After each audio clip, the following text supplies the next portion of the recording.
Il est trop jeune pour comprendre ce qu'il fait. Ça, c'est caricatural parce que il y a des jeunes qui, de 20 ans, 30 ans aujourd'hui, qui voient quand même, mais. Je cite souvent le proverbe anglais, on ne peut pas faire des briques sans paille. Et il y a de moins en moins de paille. Faire des briques catholiques sans paille catholique, n'est-ce pas? Le bon Dieu peut le faire. Le bon Dieu peut faire passer un jeune homme par des cloaques. Les écoles, collèges modernes, c'est des cloaques. Et le faire sortir en odeur de rose. Le bon Dieu en est bien capable, mais ça ne peut être qu'une exception, ça ne peut pas être la règle. Alors on aura une petite église d'exception jusqu'au moment où Dieu intervient. Que voulez-vous d'autre? Alors, voilà pour ce schéma. Je crois que vous aurez très bien compris. Voyons maintenant le sillon. Et c'est un mouvement de chocolat. Et je vous lis encore quelques citations recueillies par M. Plancard-Dessac. Le sillon. Le sillon fut l'expression la plus malfaisante de la démocratie chrétienne. Pourquoi démocratie? Parce que ça fait partie de la Révolution, évidemment de la Révolution française. On se libère des monarques, des aristocrates qui imposent les choses d'en haut. Nous voulons faire le nôtre d'en bas. Alors ce sera le peuple qui gouverne, supposément. En tout cas, c'est le peuple qui va gouverner en principe, mais bien sûr, le vrai gouvernement passe toujours passe d'une élite à une autre. Cette autre élite simplement est cachée. Une main cachée dirige le monde depuis la Révolution française. Les maçons, les francs-maçons et les... ils dirigent le monde en secret. Et ils sont tout aussi peu nombreux que les aristocrates étaient avant. Seulement, c'est le gouvernement d'une autre minorité. Mais cette nouvelle minorité met en valeur la bourgeoisie, et la bourgeoisie pense qu'elle a le pouvoir. Et comment aura-t-elle ce pouvoir? Par le vote. Donc, le vote, on va adorer le vote. Pie IX dira, pape de 1846 à 1878, le pape Pie IX dira suffrage universel, mensonge universel, quelque chose comme ça. C'est un mot très bref, mais donc la démocratie arrive avec la Révolution française. Et donc la démocratie chrétienne est donc une de ces conciliations. Dès que on permet au peuple de diriger les choses, ou même dès qu'on n'en fait que semblant, eh bien, le peuple se dirigera mal. Le peuple a besoin d'être dirigé. Thomas Jefferson dira, les États-Unis sont une nouvelle nation pour prouver que nous n'avons pas besoin de cardinaux et de rois. Donc la démocratie. Et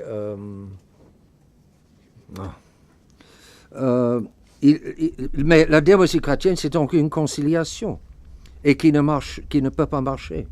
Parce que la démocratie est gouvernée fortement par une élite cachée qui sait exactement ce qu'elle veut, et c'est de détruire la chrétienté. Dans les protocoles des sages de Sion, on lit là le complot, les détails du complot pour détruire la chrétienté. Bien sûr, tel peuple a dit que ce n'est pas authentique, les protocoles. Le livre n'est pas authentique, c'est un faux. Mais Henry Ford, un Américain qui avait beaucoup de bon sens, comme au mieux les Américains en ont, il disait, si vous voulez savoir si les protocoles sont authentiques, regardez autour de vous. Ça aux années 20 déjà, 1920 déjà. C'est certainement authentique. Mais que voulez-vous? Les concernés font beaucoup d'efforts et qui en bonne partie réussissent pour persuader les gens que ce n'est pas authentique. Mais on lit là, nous allons corrompre les aristocrates et sans l'aristocratie, le peuple est à notre merci. Nous ferons du peuple ce que nous voulons. Parce que l'aristocratie était autrefois la défense, les vrais défenseurs du peuple. Maintenant, l'aristocratie a été bel et bien corrompue. C'est souvent de pauvres gens.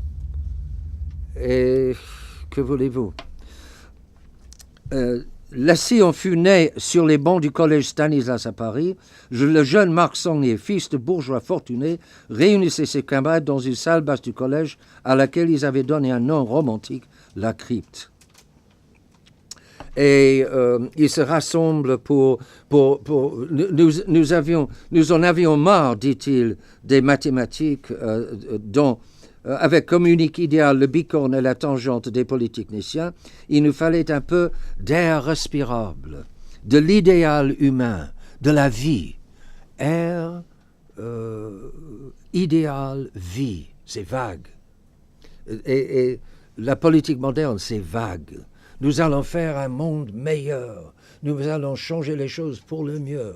Nous vous garantissons le changement. Nous allons nous occuper de toutes les personnes de cette République. Nous allons faire avancer la République. À manivelle, n'est-ce pas, ce langage creux, sans précision. C'est comme si un nouveau coach de football. Alors, comment allez-vous faire mieux? Eh bien, nous allons marquer plus de buts que les autres. Très bien, très bien. Mais comment allez-vous faire? Eh bien, nous allons jouer mieux que les autres. C'est creux. Il n'y a pas de... Alors, demandez à Léon XIII comment il va réformer le monde. Alors, il a des idées tout à fait concrètes. Par le confessionnal et le pupitre. Le pupitre, la doctrine, et la confessionnal, le combat contre le péché. Et en donnant aux gens la bonne doctrine et la libération du péché, pas la libération des aristocrates ou des monarques, mais la libération du péché, qui est la vraie libération, et que seule l'Église est capable. Alors là, vous avez des suggestions et des idées concrètes pour sauver le monde et restaurer la société. Mais Monsieur Sangnier, c'est des belles phrases. Il lance un journal, par exemple, il lance le 10 janvier 1894 une revue, Le Sillon, citation. « Nous avons conscience, y disait-il, qu'il faut, en nous mêlant à la vie de notre siècle, arriver à l'aimer d'abord, malgré et surtout à cause de ses troubles et de ses misères. » Oh, que c'est beau, n'est-ce pas? Mais grattez un peu. Voici ce qu'en dit un bon critique, cité aussi par M. Plancard-Dassec. Quelle imprudence de cultiver l'amour et les sentiments sans développer en même temps le jugement ni poser des principes fermes. L'amour que l'on doit à son prochain et à son père n'est pas en question. Mais il s'agit ici de ce mot « siècle », terme vague où le cœur distingue bien des créatures humaines souffrantes, misérables et dignes de compassion, mais dans lequel l'esprit comprend les idées, les aspirations d'une époque et tout un ensemble moral et intellectuel. Dans ce domaine, la misère se nomme de son vrai nom mal et erreur. Et ni mal ni erreur ne sont dignes, quel que soit le siècle, d'aucune pitié, d'aucun ménagement. Pourquoi le siècle présent jouirait-il d'un privilège sur les autres? Et ici, les articles, encore le critique, les articles de Sangnier, citation, sont des sortes de poèmes en prose, des légendes, des apologues non dénués de charme, aux sentiments très purs et même puérils, exprimés souvent avec une chaleur un peu inquiétante. Les récits nuageux mettent en scène des personnages symboliques, tel le pauvre bûcheron plebs et le brave jeune homme lumen, ça veut dire lumière en latin, qui, citation, avait besoin de se nourrir d'âmes vivantes, et, citation, jaloux de tout amour, eût voulu les étreindre de tous les bras, des baisers de toutes les lèvres. Bah. N'est-ce pas? On voit, c'est une sensualité détournée et appliquée à des sujets qui ne le comportent guère. Mais on voit la tendance vers la sensualité. C'est inévitable. On renonce à la raison. On ne veut plus guider par la raison parce que la raison devra se soumettre à la vérité objective. Mais on ne veut plus de vérité objective. Elle vient de Dieu, elle ramène à Dieu. On ne veut plus de Dieu. On fait la guerre à Dieu. Le libéralisme est en fond la guerre faite à Dieu. Le libéral est un croisé dont la croisade est la guerre contre Dieu, en fin de compte. Mais le libéral se sent toute la vertu, toute la sainteté d'un croisé. Puisque c'est pervers, mais puisqu'on fait la guerre contre Dieu, la guerre a quelque chose de saint, parce que Dieu est saint.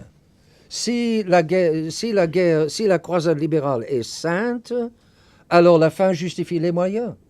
Alors j'ai droit, au nom du libéralisme, et c'est un instinct des libéraux, d'utiliser n'importe quel moyen pour faire vaincre, pour faire vaincre le libéralisme. Et c'est ce qui permet à tel chef de congrégation d'utiliser n'importe quelle méthode pour broyer les résistants dans sa congrégation. On l'a vu dans tout un livre récent, les procès contre les abbés Pinault et Salneuve, n'est-ce pas? Mais c'est au nom de la sainteté. Ils se sentent très saints. Ce petit tyran, quand il descend à ses moyens iniques, plus les moyens sont iniques et plus il est sain de les appliquer. Parce que le but est absolument sain, c'est de faire prévaloir le libéralisme dans la congrégation. Incroyable, un aveuglement. Mais c'est ça l'homme moderne, c'est tout à fait moderne. Il est au diapason du monde moderne et c'est pour cela que beaucoup ne voient pas le problème. Beaucoup. Je me souviens d'une brave catholique qui a lu la réponse aux trois évêques et elle ne voyait absolument pas le mal, le problème. Parce qu'elle jugeait, je pense, avec le cœur. Maintenant, elle voit maintenant le problème. Mais elle ne voyait pas d'abord. Et beaucoup, bien sûr, ne sont pas au courant, parce qu'on veut défendre la congrégation, l'unité de la congrégation. Mais la congrégation n'existe que pour défendre la foi. Et si la congrégation commence à subvertir la foi, il faut abandonner la congrégation, et pour préférer la foi. Inutile pour défendre la foi de servir, de sauvegarder l'unité d'une congrégation qui est en train de subvertir la foi. Il ne faut pas dire que cette congrégation ne fait que subvertir, c'est évidemment faux. Elle fait encore beaucoup de bien partout dans le monde. Mais le poisson pourri par la tête, la coupole est bien pourrie, bel et bien pourrie. Et donc les braves prêtres qui résistent en dessous sont menacés. Et beaucoup de ces bons prêtres glissent petit à petit sans se rendre compte. Parce que, comme disait M. Lefebvre, c'est le bon sens. C'est les supérieurs qui forment les sujets et pas les sujets qui forment les supérieurs.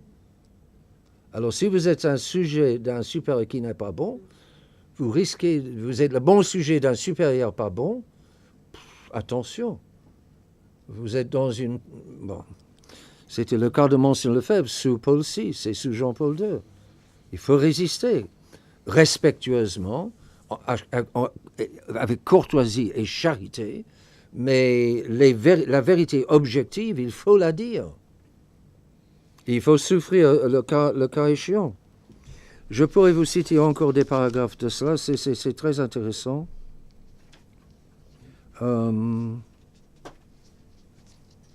La religion n'est plus perçue à travers l'enseignement, la doctrine de l'Église, mais comme un esprit qui souffle dans chacun.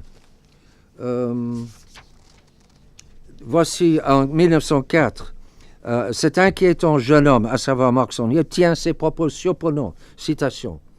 À nous reprocher le peu d'affirmations précises qui se dégagent encore de l'effort de nos amis du Sillon, on oublie que c'est là justement, autrement dit dans le flou, peut-être la meilleure garantie de la probité scientifique de notre méthode. Le flou scientifique. Quelle science que cela! Au reste, nous ne savons pas où nous allons. Parce que le tout, c'est d'y aller avec cet esprit, avec ce chocolat à la poitrine, n'est-ce pas? Le chocolat nous mène en enfer. Voyons P10. Et nous devons aller un peu rapidement en besogne, mais ce n'est vraiment pas trop difficile à comprendre, peut-être plus facile que Libertas. 3 grandes sections, 4 si vous voulez. Introduction de 1 à 10, en 11, excusez-moi. La doctrine du Sillon, le pape analyse la doctrine de 13 à 25, et puis il conclut sur l'action du Sillon, 27 à 42, et puis des remèdes. Il ne dit pas beaucoup sur les remèdes. C'est difficile de remédier à cet esprit qui est l'esprit de l'époque, qui est partout, presque partout partagé, qui est presque partout approuvé, qui correspond à notre sentimentalité et qui flatte notre orgueil et caresse nos sentiments. Alors condamner tout cela, il faut le faire. Et il ne faut pas être de son époque pour le faire. Il faut sortir de son époque. Bon. Lettre du pape, introduction. Le pape doit protéger les catholiques de ces princes dénués. Et il inclut le Sillon. Marc Saulnier, c'est un prince dénué, et le Sillon, c'est un mouvement dans les nuées. Mais il commence par dire des choses gentilles, 2, 3, pour qu'ils se fassent écouter. Les sionistes sont nobles, enthousiastes, dévoués aux autres, idéalistes dans le bon sens, pas dans le sens philosophique. Et leur promotion du Christ parmi les ouvriers était à encourager. Le Sillon a bien commencé, enfin, au moins apparemment, a bien commencé. Mais l'heure, alors là il commence. Il n'a pas attendu longtemps. 4, 5, 6, 7, 10, 17. Leur manque de philosophie, de théologie et d'histoire les fait tomber dans les erreurs libérales. Ils ne sont pas formés, ils n'ont pas de doctrine. Et attention, avec les hommes modernes, vous leur mettez la doctrine dans la tête, mais ça ne passe pas pour autant dans le sang. Pie IX est arrivé, un homme bon, un grand prélat. Il arrive à la papauté en 1946 et il essaie d'être gentil avec les libéraux dans les États pontificaux en tant que pape dont il en tant que pape. Les États pontificaux étaient encore sous le régime du pape. Il a des mécontents libéraux dans il essaie de leur être gentil. Résultat, la révolution à Rome 1848, où il doit fuir 1 année et demie dans le royaume catholique de Naples, et c'est 1 année et demie avant qu'il ne puisse revenir à Rome, mais quand il revient à Rome, après en avoir été chassé et sauvé par un comte français qui l'a mis à coloche derrière le Vatican, il est descendu habillé en noir, et un Français l'a fait descendre à Naples. Quand il revient, il a compris. Par l'expérience dure, il a compris ce qu'est le libéralisme. C'est en souffrant qu'on apprend, dit Achille, le poète grec. C'est en souffrant qu'on apprend. Réfléchissez, que chacun réfléchissait. C'est au moment où je souffrais le plus, où j'ai appris le plus dans la vie. Et donc, il faut dans un séminaire organiser une souffrance artificielle pour les séminaristes pour qu'ils comprennent. Et des fois, la Providence organise ses coups. Dans le séminaire, lorsque j'étais là, il y a un grand départ de libéraux 1973, encore un départ 1975, encore une grande crise 1977, c'est tout ce